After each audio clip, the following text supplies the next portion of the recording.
Olá, pessoal. Eu sou Jorge Folena e, juntamente com a Beth Costa, minha amiga, que está entrando aqui na tela agora. Entra aí, Beth. Isso. Estaremos apresentando o Soberania em Debate, que é um programa do movimento SOS Brasil Soberano, dos sindicatos e engenheiros do estado do Rio de Janeiro. Gente, antes de anunciar o programa de hoje, queria fazer um chamado a vocês para nos seguir na nossa rede social, aí no Instagram. O QR Code está aqui na tela. O nosso Instagram é @SOS Brasil Soberano. @SOS Brasil Soberano. E também dá um cliquezinho aí, um apoio, um joinha para a gente, para ampliar o alcance, né, Beth, do nosso programa. É um trabalho que nós fazemos com o maior carinho, com maior dedicação. Poxa, tem todo um trabalho nosso aí de uma equipe grande por trás, né, para tentar levar informação boa, um bom debate, para pensar o Brasil, né, e projetar um Brasil que possa ser para todos. Gente, o programa de hoje, nós vamos tratar da República Brasileira. Já algumas oportunidades, já tratamos desse tema, mas hoje nós vamos tentar de novo, né, diante de tudo que aconteceu no passado, diante de tudo que nós estamos vendo aí dos militares. Então, esse tema é um tema recorrente. Que república nós temos no Brasil e que república, né, nós sonhamos? Beth, quem vai nos ajudar a tratar desse programa de hoje? Ô Jorge, quem nos ajuda hoje a tratar do tema é um dos maiores especialistas, o historiador, escritor, Lincoln Pena. Lincoln, muito obrigada pela sua presença, muito obrigada por ter atendido o nosso convite para a gente falar desse tema, que é um tema de um dos seus livros, né, que foi lançado recentemente, no ano passado, mas que tem muita atualidade nos dias de hoje. Mas, de qualquer forma, muito obrigada por ter concordado em participar novamente aqui do Soberania em Debate. Olha, eu é que agradeço o convite, essa turma boa do SOS Brasil Soberano, a Beth, ao Jorge e a todos aqueles que fazem parte dessa equipe maravilhosa que tem difundido debates tão necessários e oportunos para que a gente mergulhe mais nessa realidade tão complexa e, às vezes, pouco conhecida que nós estamos enfrentando, sobretudo nesses últimos anos. Noto que eu estou aí à disposição para tratar do tema. Tá bem. Eu vou fazer uma breve apresentação, porque o currículo do professor Lincoln Pena é muito extenso, né, Jorge? Mas ele é graduado em História pela Universidade do Estado do Rio de Janeiro, a UERJ, tem mestrado em Histoire da Universidade de Toulouse, Le Mirail, e doutorado em História Social pela Universidade de São Paulo. É professor aposentado da Universidade Federal do Rio de Janeiro, formou uma nova geração de historiadores aí que têm acompanhado a história recente do país. Ele é autor de vários livros, como a gente falou, lançou ano passado Qual República Queremos? Diálogos Passado, Presente no Brasil de Hoje, que é o tema do nosso debate. É uma provocação só, porque eu acho que nós vamos falar de vários temas aqui, aproveitando a presença do professor Lincoln. E ele hoje se ocupa de fazer consultoria política e estudos estratégicos para várias instituições. Então, professor, vamos começar aqui a nossa conversa. Então, né, o senhor que já foi, que é um dos maiores pesquisadores da realidade social e da história do Brasil, principalmente um especialista na questão militar e no período republicano, entre outras áreas do saber histórico, o senhor que já escreveu acho, cerca de 30 livros, então nós queríamos saber qual foi o seu objetivo ao lançar as reflexões que estão nessa obra. Qual república queremos?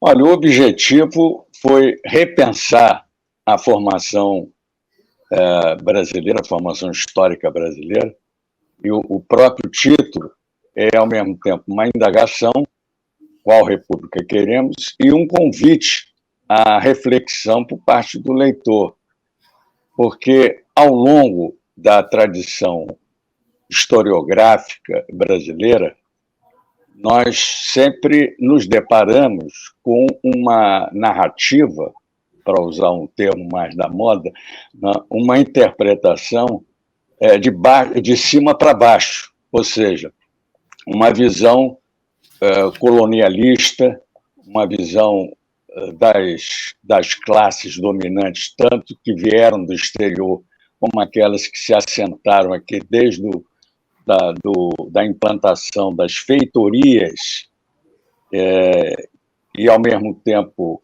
dando lugar, em seguida, aos grandes latifúndios. Então, essa visão dominante, essa visão que tenta transformar os povos do Brasil, tanto os povos originários como os povos que vieram submetidos à escravidão da África. O Brasil foi um dos países que mais receberam contingentes de escravos ao longo dos séculos em que vigorou o tráfico negreiro intenso. Né? Essas populações, incluindo também o colonato subordinado ao mando dos grandes senhores, ela sempre figurou de uma forma secundaríssima nos nossos relatos históricos. Eram, na verdade, figurantes de um cenário construído e divulgado, irradiado, e, de certa maneira, até hoje, nós temos essa percepção de um Brasil branco, né, colonialista e neocolonialista, patrimonialista, que tem sugado, historicamente, a força de trabalho e a vida, a existência, enfim, dessas populações. Então, foi com esse intuito de contribuir para um chamado revisionismo histórico, né, pondo de lado toda aquela visão dominante, que, inclusive, durante muito tempo esteve nos nossos livros didáticos, né, e, de certa forma, ainda prevalece em muitas literaturas que são divulgadas e fornecidas para os estudantes de ensino fundamental. Então, essa tentativa de contribuir foi o impulso inicial que eu tive. Eu terminei o livro em meados do ano passado, por sinal, exatamente em junho do ano passado, tanto já está fazendo um ano que o livro foi concluído, e eu não acrescentaria absolutamente nada, senão reproduzir aquilo que está já contido no livro. Claro que deixando de lado os fatos mais recentes que a gente tem conhecimento e que poderiam não apenas acrescentar tudo isso que eu acabei de dizer, mas tornar ainda mais necessário essa revisão, essa reflexão, para que a gente consiga, afinal de contas, acreditar que esses povos formadores, sobretudo os povos submetidos à dominação colonial, são povos que implantaram a República verdadeira, porque a coisa pública, que é a própria definição da República, nunca existiu do ponto de vista oficial. Né? Ela sempre foi uma forma mascarada que tem se apresentado desde a chamada Proclamação da República. Quer dizer, a verdadeira coisa pública, aquela que atende os interesses e as necessidades de uma comunidade fraterna e integrada, ela só existiu nos mocambos, nos quilombos, né? E nas comunidades desses povos originários, nas comunidades tribais, que foram todos eles, seja dizimados pela presença da ocupação europeia, seja dizimados em função da resistência que se opuseram à presença dessas elites brancas dominadoras e escravocratas.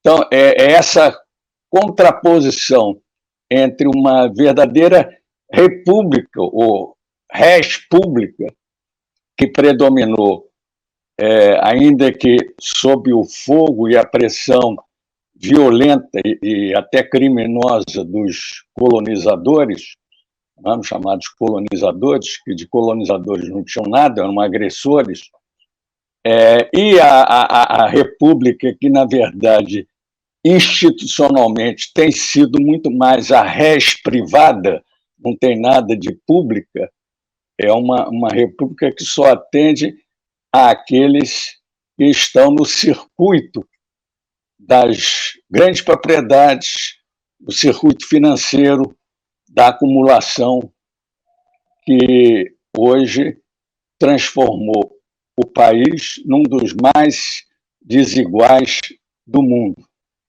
Então, desculpe-me ter me alongado, mas esse foi o objetivo do livro. Você não se alongou, não, Lincoln. E vou dizer uma coisa: você apresenta uma hipótese, né?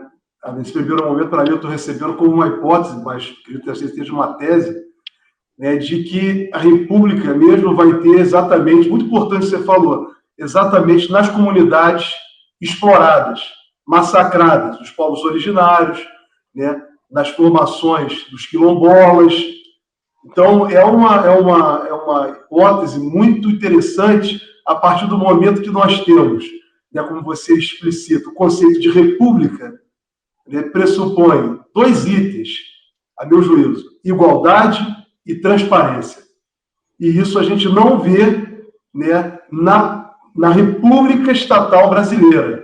Mas eu queria te colocar um ponto, foi até a Beth que me apresentou também, a partir do conceito de República Federativa, fundada exatamente, né, com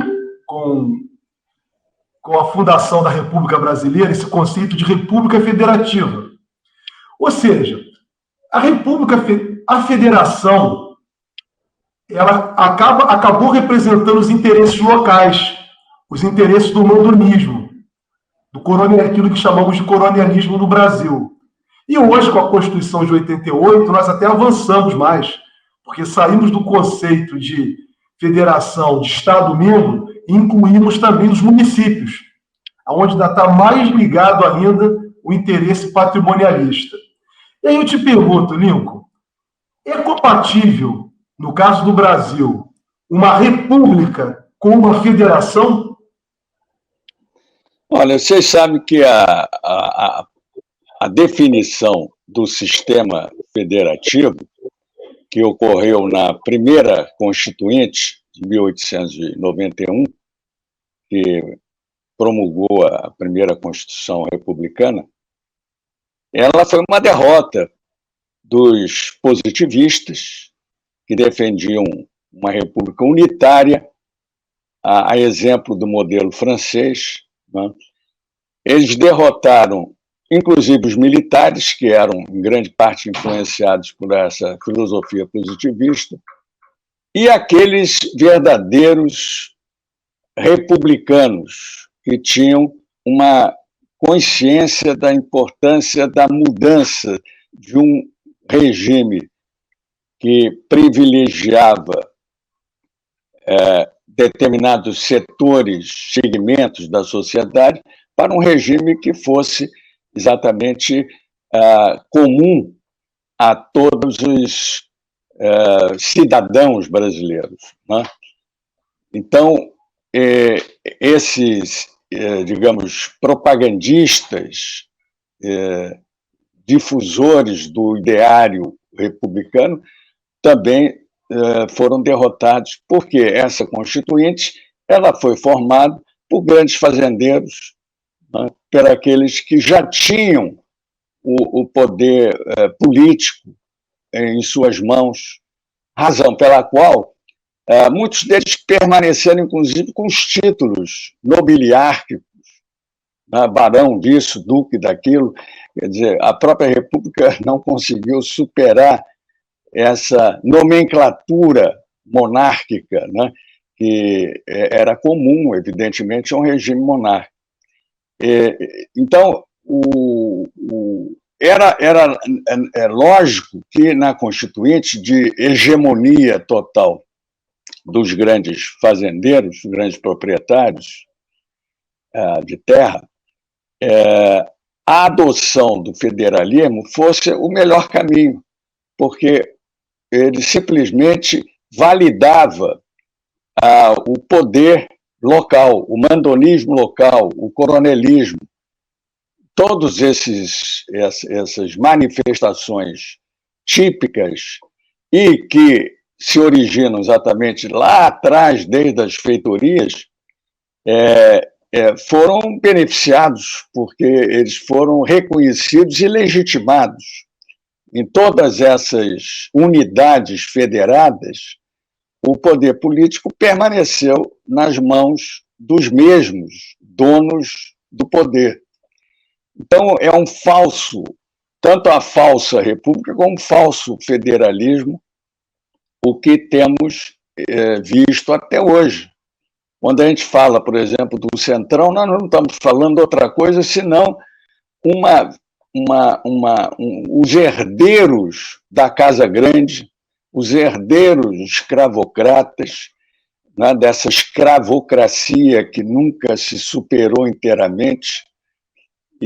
Então, nós precisamos, como diria Darcy Ribeiro, passar limpo o Brasil do ponto de vista, pelo menos, da sua leitura, para que as novas gerações se apercebam de que elas estão começando a se tornarem cidadãos num país de mentira que mascara essa situação de miséria, de pobreza, de exclusão social, como se fosse uma coisa natural, como se fossem os próprios excluídos responsáveis pela exclusão. Então, é importante que a gente alimente um pouco de indignação à formação das novas gerações. Eu, como professor, sempre defendi o fato de que os currículos precisam, ou precisavam e precisam ainda incluir uma matéria chamada formação de cidadania, porque a formação de cidadania não se aprende nas disciplinas formais de história, geografia, de matemática, ciências, etc.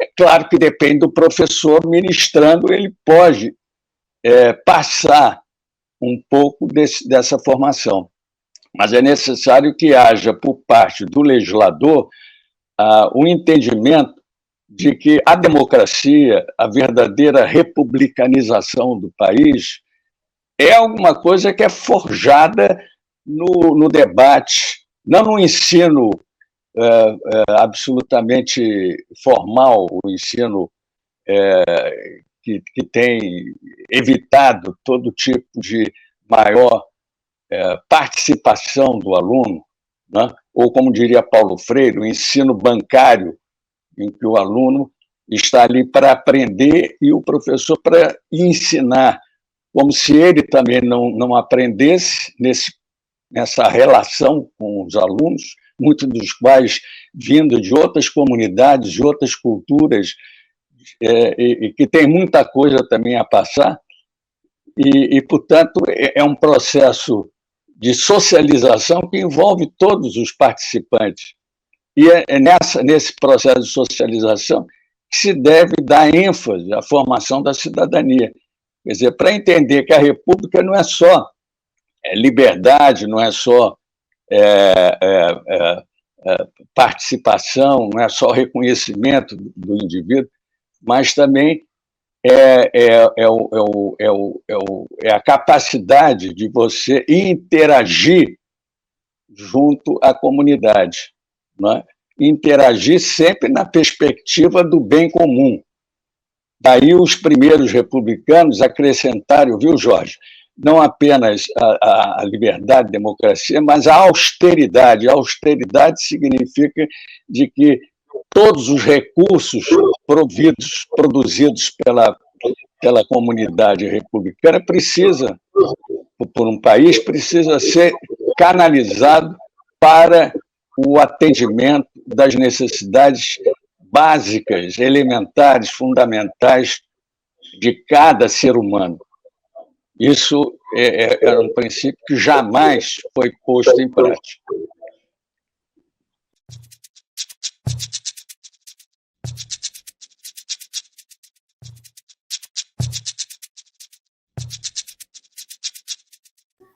Muito bom, Igor.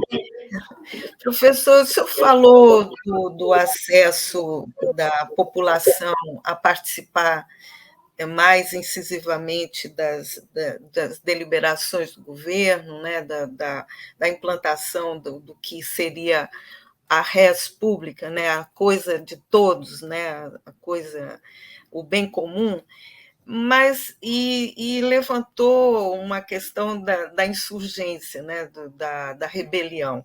Mas o senhor também aponta que na formação social brasileira há que o senhor chama de um pecado duplo, que é a conciliação, né, o mecanismo que faz com que todas as nossas mazelas não sejam encaradas nem enfrentadas, né, na sua raiz, né, parece que tudo é varrido para debaixo do tapete, né, e também a incapacidade de se remover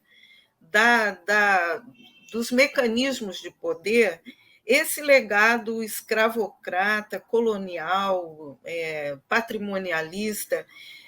Eu acho que eu gostaria muito de ouvir o senhor falar um pouco mais sobre esse tema que o senhor desenvolve tão bem no seu livro.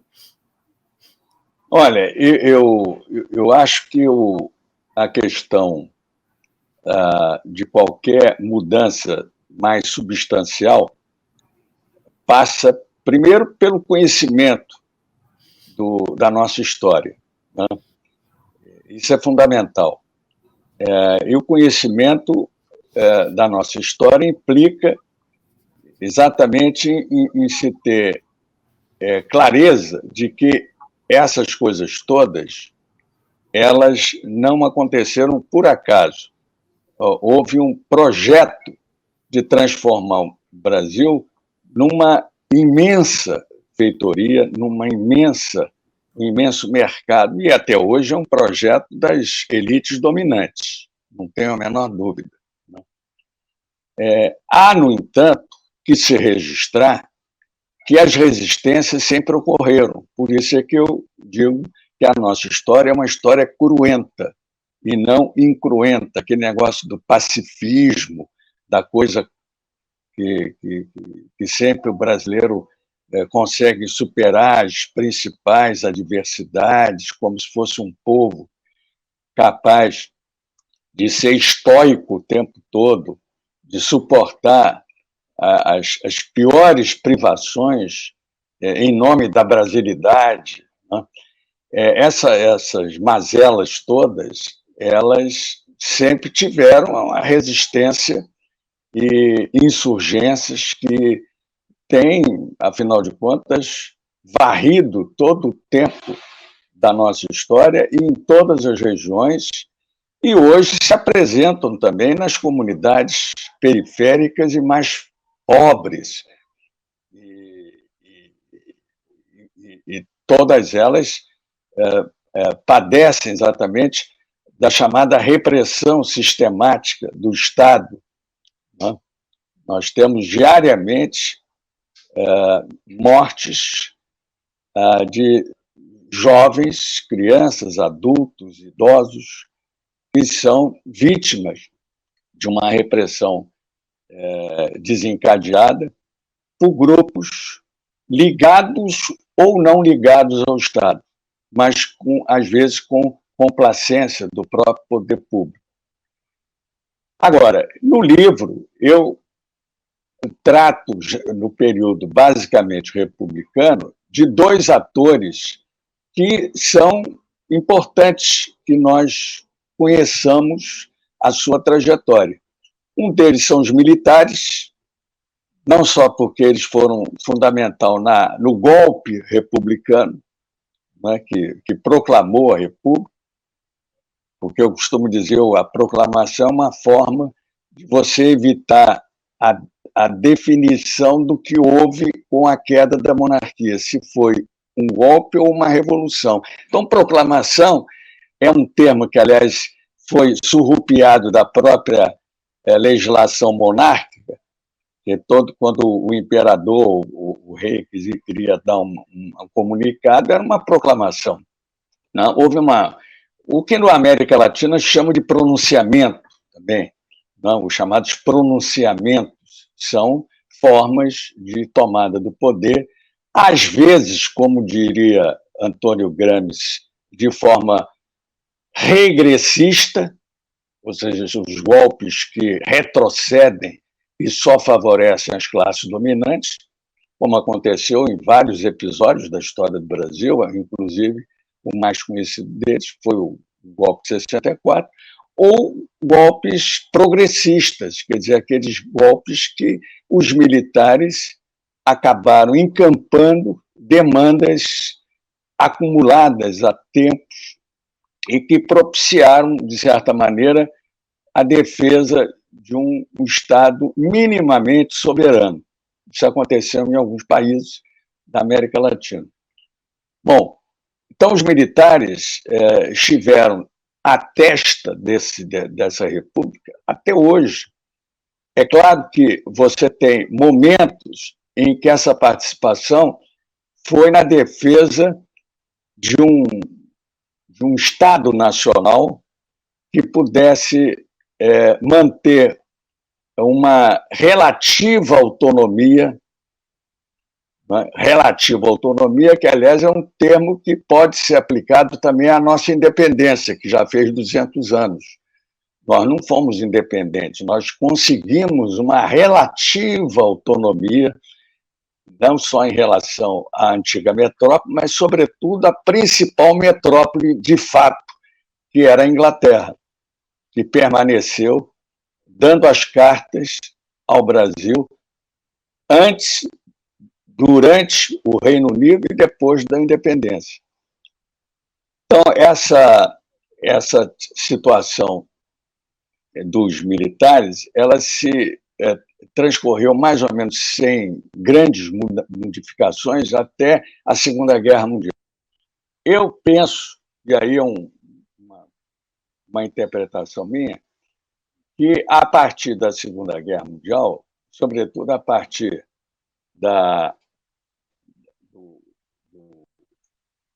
acordo com os Estados Unidos, né, que criou a Escola Superior de Guerra em 1948, a partir daí há uma interferência muito forte da orientação norte-americana e, portanto, do imperialismo, né, porque é o nome que se deve dar, e que a boa parte da geração formada posteriormente acabou atrelada, como se encontra em grande parte atrelada até hoje, às estratégias norte-americanas para o mundo, de modo geral, e particularmente para a América Latina, abrindo mão, o Brasil, de ser o grande irmão dos nossos co-irmãos latino-americanos.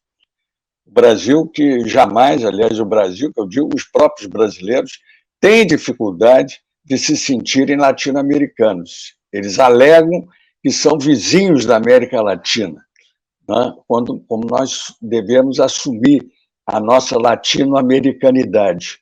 Enquanto não assumirmos essa latino-americanidade, nós vamos ficar sempre reféns dessa dependência com os Estados Unidos.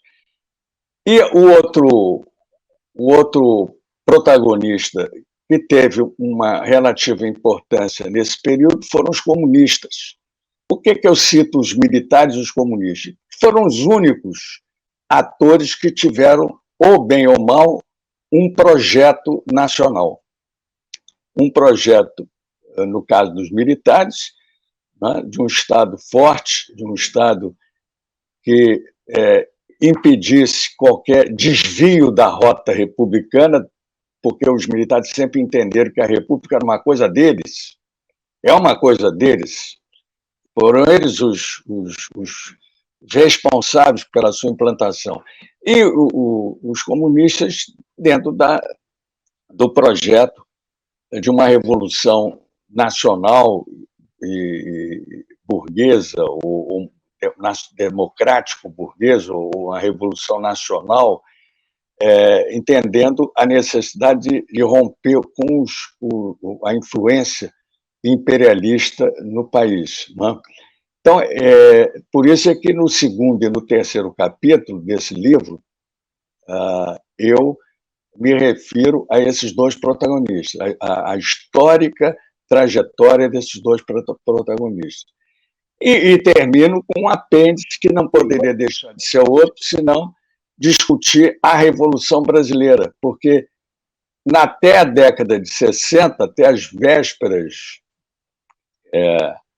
do golpe de 64, e mesmo logo após, discutia-se aberta, livre e de forma bastante recorrente a questão de como sair desse passado que não passa, como superar esses entraves que nos impedem um desenvolvimento autônomo e absolutamente emancipador para todo o povo brasileiro. E libertador também, porque ser emancipador é libertador. Só através de uma revolução. É claro que quando eu discuto isso, e é uma proposta de discussão, eu discuto no contexto atual, em que, por exemplo, a classe operária já não detém um protagonismo quase que absoluto. Ela perdeu muito em função do neoliberalismo. Hoje, quem comanda a economia capitalista são os grandes investidores de capital. É a financeirização do modo de produção capitalista, que antes estava escorado nas indústrias. Daí o grande contingente de trabalhadores assalariados. Hoje nós temos um trabalhador assalariado mais de porte de classe média para atender a esses mecanismos especulativos do ponto de vista financeiro. Temos que entender também que o fim da bipolarização reorganizou as relações internacionais. Hoje nós temos países que transformaram o poder originalmente proveniente de uma revolução socialista como a China, e a burguesia chinesa hoje é exercida pelo Partido Comunista. O Partido Comunista faz, às vezes, de uma burguesia nacional, defende os seus interesses, projeta-se internacionalmente, abre os mercados e se transforma hoje no principal competidor com os Estados Unidos. Está aí a Rota da Seda, que é uma estratégia que vem sendo vitoriosa. Então, hoje em dia, a tomada de poder pela força da tomada de um palácio de inverno, etc., está fora de cogitação. Hoje a revolução é uma revolução massiva que deve contemplar todas as forças sociais desejosas de mudança e de ingressar numa nova sociedade, num novo mundo. Né? Isso requer muita conscientização, organização, mobilização e o que eu chamaria de paixão pelo querer, ou seja, o que outros chamam de vontade política. Né? E isso não vai acontecer amanhã. Isso é um projeto a ser costurado ao longo do tempo, mas com essa perspectiva de que, como está, nós não vamos ter um futuro radioso como muita gente gostaria que tivesse. Lincoln, só para a gente poder recapitular aqui a sua colocação dos dois agentes. Você coloca a República até os anos 60, né? E os militares até hoje. Os comunistas buscando uma república para todos, para a soberania do Brasil, e do outro lado os militares, querendo uma república forte, mas ligada com interesses internacionalistas, imperialistas. É exatamente isso, né? Isso. Para ficar bem sublinhado, né? Porque é muito boa essa sua colocação e mostrar desses dois agentes o papel dos comunistas na formação da República Brasileira. Agora, Lincoln, mas eu queria você também aí já tocou nos militares, é um profundo conhecedor também do tema da questão militar no Brasil. E eu queria continuar contigo por aí e aprofundar, né, a questão. Você passou aí a questão da tutela dos militares, né, e queria também saber de você os episódios de 8 de janeiro e o que nós estamos constatando cada dia mais, um envolvimento grande das forças militares no golpe de Estado, na tentativa de um golpe de Estado.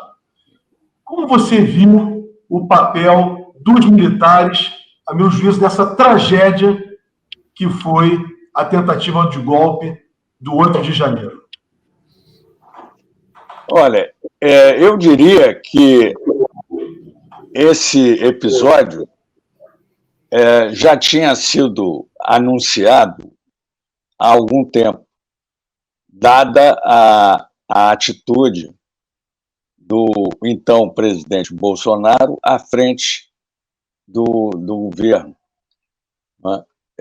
Veja que a sua história como cadete, como aspirante e depois como oficial, primeiro e segundo tenente, foi marcada sempre por atos de indisciplina, inclusive aquele que resultou no seu processo, que chegou ao STM, Superior Tribunal Militar, onde, surpreendentemente, ele foi inocentado, apesar de ter pensado e planejado colocar bombas em departamentos de escolas militares e tal, para resolver o problema do soldo dos militares, segundo era o seu movimento que organizou quando ainda segundo tenente.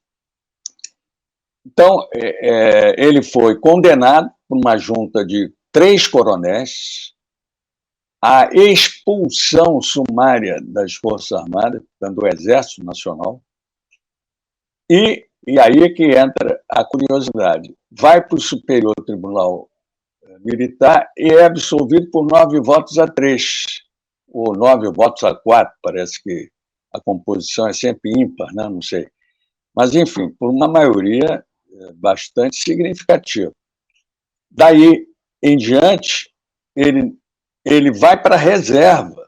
Apesar de todo esse processo, portanto, ele violando o regimento disciplinar interno, o RDE, aliás, o regimento disciplinar do Exército, o RDE, ele vai para a reserva como capitão, recebendo soldo de capitão, depois faz a sua trajetória como vereador eleito do Rio de Janeiro, vereador da Câmara Municipal do Rio. Logo em seguida, vai se candidatar a deputado federal, e aí tem toda a carreira que todo mundo já conhece, com vários mandatos de deputado federal, e sempre com um discurso de elogio não apenas ao regime da ditadura, mas aos torturadores, né? A todos aqueles que tiveram essa essa capacidade de como militares, oficiais militares, se prestarem a um papel de torturador. Né? E, pois bem, quando ele é eleito, como todos nós sabemos, numa conjuntura em que a bandeira principal foi a antipolítica, contra a corrupção, essas coisas todas, e que, naturalmente, acabam por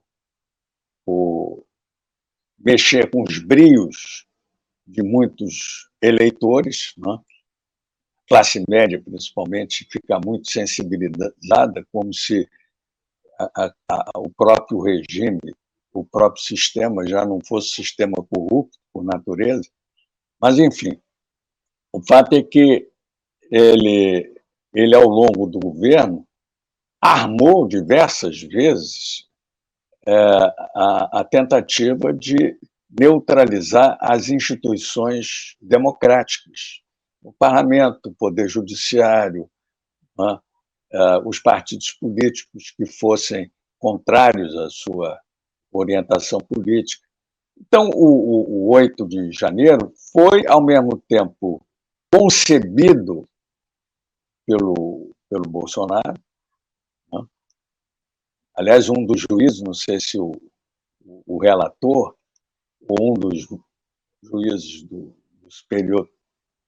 Tribunal Superior Eleitoral chegou até a deixar de lado o vice, né? Porque deixou claro que quem perpetrou o 8 de janeiro foi exclusivamente o Bolsonaro. Ele que alimentou o seu ministro da Justiça, e todos os ministros e assessores, etc., para que essa manifestação criasse aquele impasse. Aliás, no 7 de setembro de 2022 também ele tentou algo semelhante. Então, é evidente que havia uma preparação. É claro que, dessa vez, não se contou com o apoio deliberado dos Estados Unidos, como ocorreu em 64. Né? Caso contrário, nós certamente teríamos aqui o aporte político, diplomático e, sobretudo, militar de uma potência que até hoje dirige os destinos da sua política externa voltada para a contenção de qualquer movimento emancipatório da América Latina. Então, o Jorge, eu acho que os militares eles não são tutores do ponto de vista de serem, digamos assim, a última palavra, mas eles têm convicção de que qualquer rumo que desvie da cabeça comum do militar, né, que acabou introjetando um anticomunismo, porque o anticomunismo aí não é só contra quem se assume como comunista. O anticomunismo tem uma abrangência muito grande, atinge todos aqueles que defendem transformações estruturais na sociedade brasileira, aqueles que defendem uma maior redução da desigualdade social. Veja bem que o Papa, por dizer coisas semelhantes, já foi chamado de comunista. Né? Então, o comunismo aí hoje retrata tudo isso. E como o comunismo ficou muito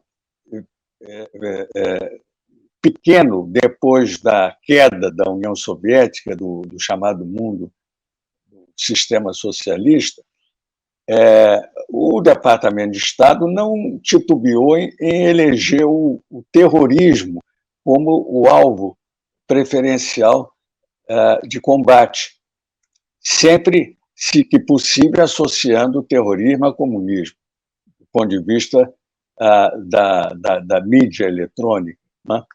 Quer dizer, criou-se aquele episódio das duas torres gêmeas, que até hoje é objeto de muita suspeição, né? Sabe-se perfeitamente que aqueles edifícios foram esvaziados em horas, sob a alegação de uma revisão qualquer, etc., para, em seguida, ocorrer aqueles choques de aviões com pilotos kamikaze, né? Então, isso tudo é muito estranho.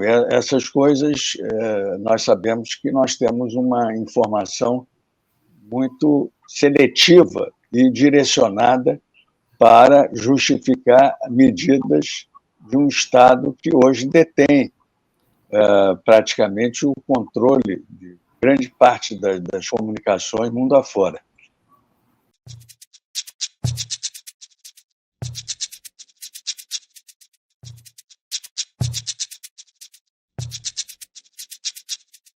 O senhor acha que os militares no 8 de janeiro não tiveram nenhum papel, ao menos de apoio ou missão? Porque isso está sendo bastante... Vai surgir agora na CPMI do 8 de janeiro o real papel dos militares nesse episódio e durante o apoio deles todo o tempo dos 4 anos do presidente esse que nós conseguimos derrotar. O senhor acha que os militares, nesse episódio, não tiveram nenhum papel ativo?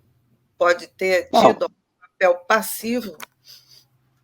Não, alguns tiveram, certamente, papel muito ativo. A grande maioria se omitiu. E a omissão é uma forma de participação. Porque um militar que, tomando conhecimento dessas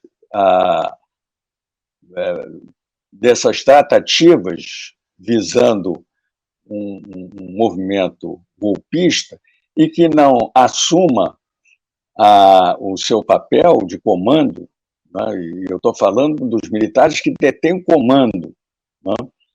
É evidente que isso daí acaba sendo favorável a quem está exatamente procurando destruir a democracia, né? Veja bem que aquela presença daqueles manifestantes sendo protegidos lá em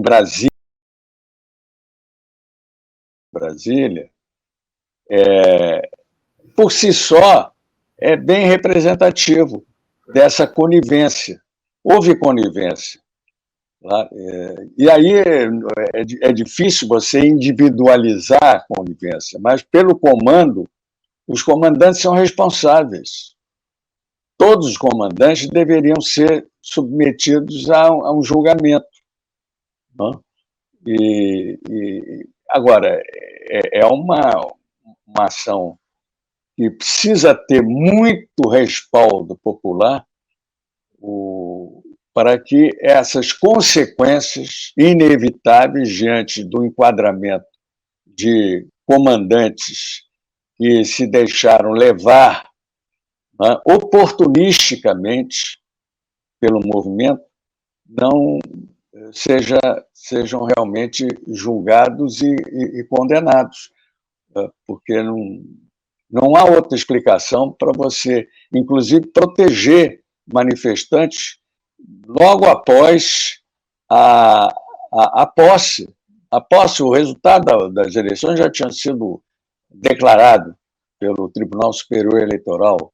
Quer dizer, todo mundo já estava ciente, né?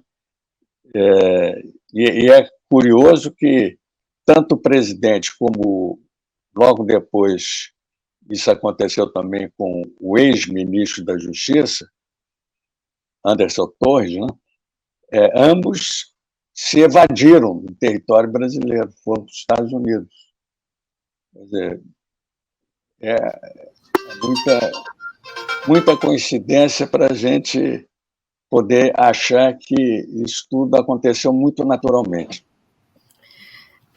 Professor, assim, eu gostaria de saber nessa sua análise dessa evolução brasileira no caminho de caminhos mais democráticos, a sua avaliação sobre e o seu pensamento, como o senhor analisa a vitória, então, do presidente Luiz Inácio Lula da Silva, e qual é a sua avaliação em relação a esses 6 primeiros meses de governo? O Lula ganhou as eleições, primeiro porque ele é o maior líder político brasileiro. Sofreu uma detenção que, no início, não houve reação por parte da opinião pública, porque a Operação Lava Jato estava em pleno vigor, com todas as forças, inclusive midiáticas, dando apoio absoluto às ações legais e extralegais que foram cometidas durante o percurso da Lava Jato, né?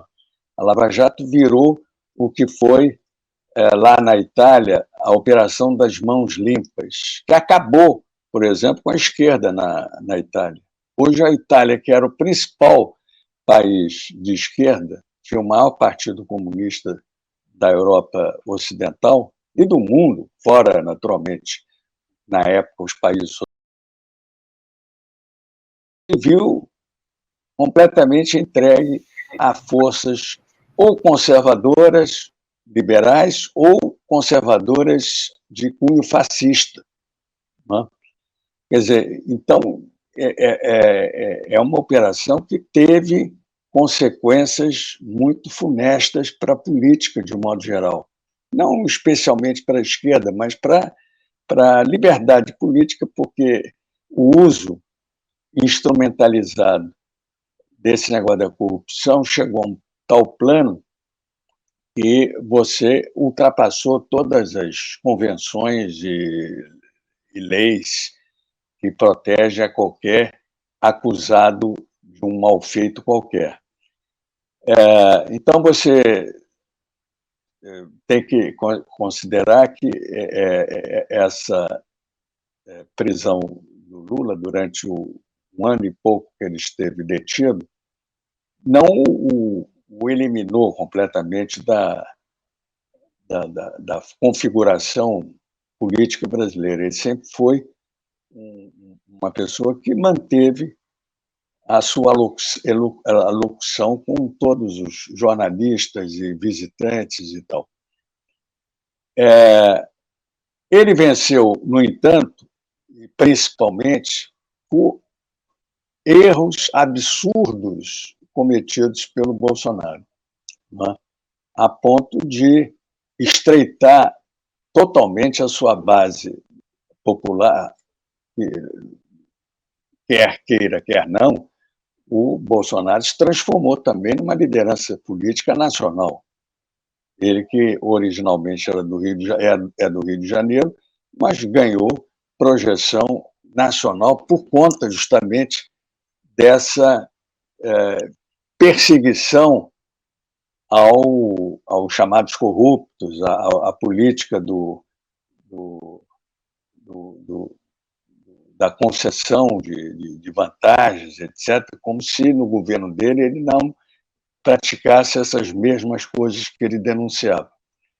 Então, foi uma eleição disputada, a diferença foi a menor diferença entre dois candidatos no segundo turno, menor até do que a diferença da Dilma em 2014, né?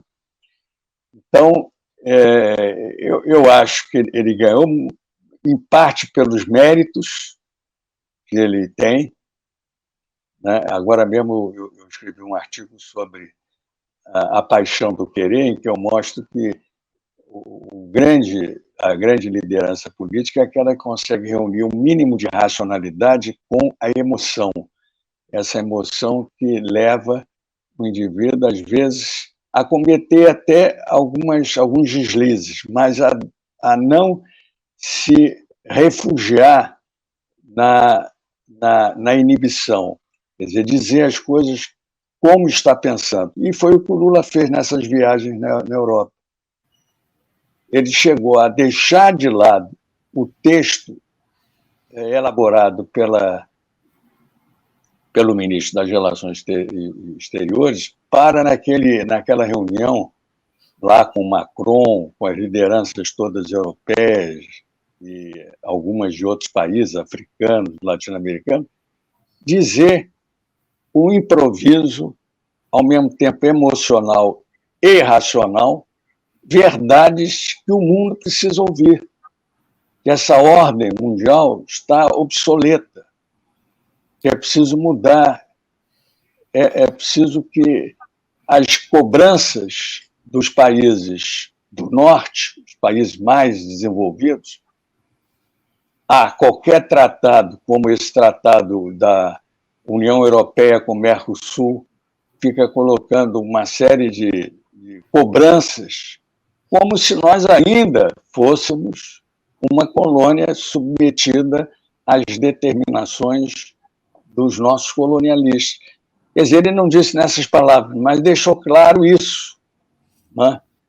Quer dizer, na verdade, ele deixou claro uma coisa que não está no dito, mas está no não dito, que é a necessidade de fazer uma grande transformação do mundo, por que não uma grande revolução social que acabe com a fome, com a miséria, com a desigualdade, e que realmente o mundo seja feito por parceiros comuns e que tenham uma integração afetiva e, ao mesmo tempo, socializada.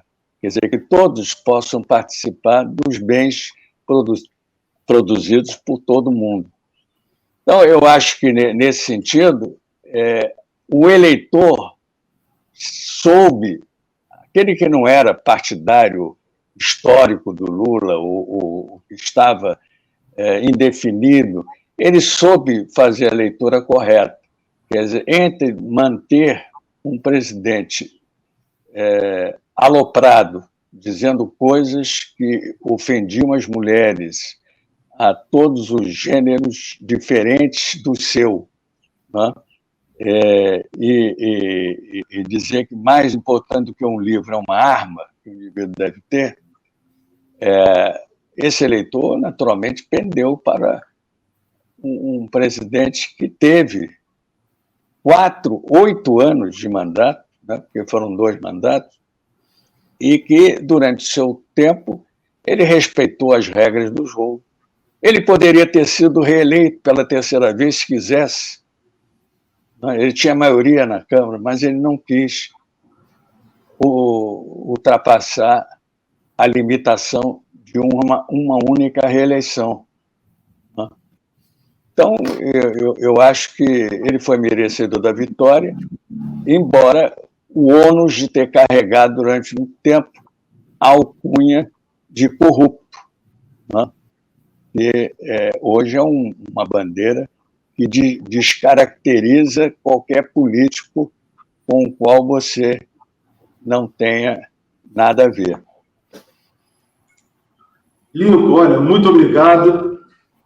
Conversar com você, o tempo passou rapidinho, cara. Já acabou o nosso programa, Beth. O tempo. Olha, eu estava aqui e tem mais assunto para a gente conversar aqui, para tratar sempre com profundidade. Interessante que você levantou aqui hoje questões importantíssimas que nos levam à reflexão. Onde, de fato, a República está no meio das pessoas pobres, que precisam aí vem a nossa capacidade de sociedade de organizar as pessoas. Eu acho que essa é a mensagem, Beth. Para termos uma república efetiva, precisamos de organização social. E isso o professor Lincoln nos passou hoje aqui. Lincoln, suas considerações finais.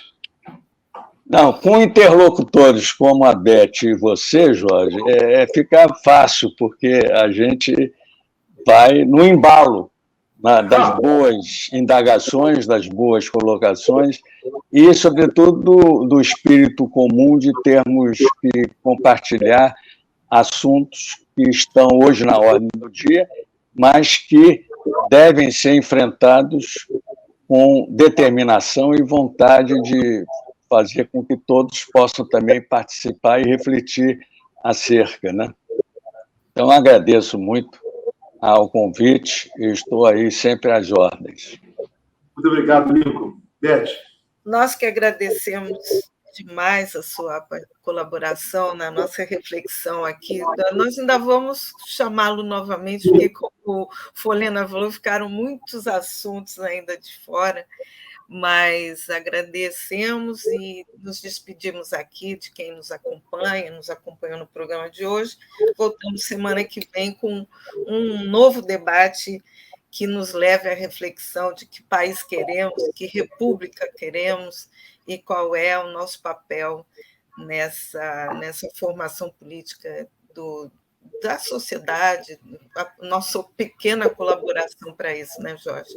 Então, esperamos todos semana que vem para um novo debate do projeto SOS Brasil Soberano. Até semana que vem. Obrigada, Lívia. Tchau, que nos assistiu. Até semana.